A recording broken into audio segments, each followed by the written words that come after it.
Sebagai kesimpulan dari pelajaran kita hari ini adalah bahwa yang pertama, pasca Ramadan ini mari kita menghindari 3 dosa yang merupakan sumber-sumber dosa yang ada pada manusia. Yang pertama adalah dosa takabur dan kesombongan. Jangan biasakan sombong di hadapan Allah dan sombong di hadapan manusia, karena ketakaburan inilah menjadi sumber kekafiran orang-orang terdahulu. Umatnya Nabi Nuh kemudian kafir karena kesombongannya, karena ketakaburannya. Iblis kafir kepada Allah karena kesombongannya. Bahkan dalam Al-Quran ada 3 kelompok manusia, ada 3 makhluk yang menyatakan dirinya sebagai saya yang paling hebat, akhirnya Allah binasakan. Yang pertama adalah iblis yang mengatakan saya lebih baik daripada Nabi Adam. Allah hinakan, Allah keluarkan dari surga. Demikian juga Fir'aun ketika mengatakan kepada Nabi Musa, aku lebih baik daripada Nabi Musa dan bahkan aku adalah Tuhan yang paling tinggi. Allah pun hinakan, Allah pun binasakan. Yang ketiga adalah Qarun yang mengatakan innama utitu ala ilmin indi, aku dapatkan harta ini karena faktor kemampuan saya dan tidak ada campur tangan Allah. Ujungnya Allah pun hinakan, Allah pun binasakan. Maka kesombongan harus kita hindari, ketakaburan harus kita jauhi.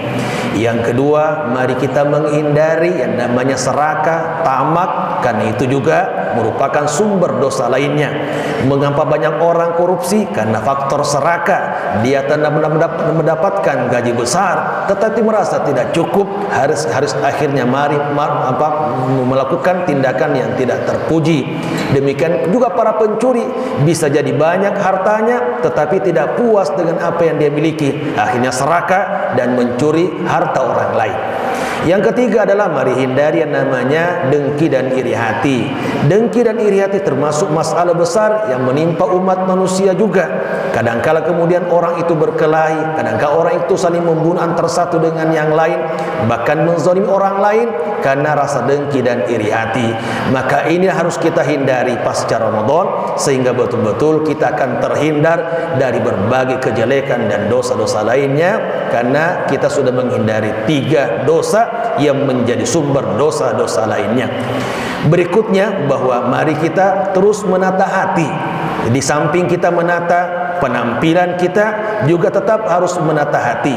Di samping kita memperbanyak harta, mari kita juga memperbanyak amal, karena Allah hanya melihat dari sisi hati dan amal kita, dan Allah tidak memperhatikan dan melihat dari sisi penampilan kita dan dari sisi harta. Betul harta itu penting, bahwa penampilan itu penting, tapi jauh lebih penting lagi adalah bagaimana kita terus menata hati, karena disitulah sumber amal-amal kita. Kalau hati baik, insya Allah amal pun akan baik. Maka mari memperbaiki hati dan memperbaiki dan meningkatkan amal kita. Insya Allah dengan begitu pasca Ramadan ini kita akan semakin baik di hadapan Allah Subhanahu wa Ta'ala, dan itulah bukti keberhasilan kita di bulan Ramadan, karena pasca Ramadan tetap kita dekat dengan Allah Subhanahu wa Ta'ala. Jangan pernah menjadi hamba Ramadan, tetapi marilah selalu menjadi hamba Allah Subhanahu wa Ta'ala. Ramadan Allah di sana, di luar Ramadan juga Allah yang kita sembah. Maka mari kita sepanjang hayat kita terus menyembah Allah Subhanahu wa Ta'ala, kapan dan di mana saja. Semoga Allah Subhanahu wa Ta'ala memberikan kemanfaatan kepada kita, keberkahan dalam hidup ini, sehingga kita bisa merasakan kebahagiaan dunia dan keselamatan akhirat insyaallah. Amin ya rabbal alamin. Wabillahi taufiq wal hidayah. Wassalamualaikum warahmatullahi wabarakatuh.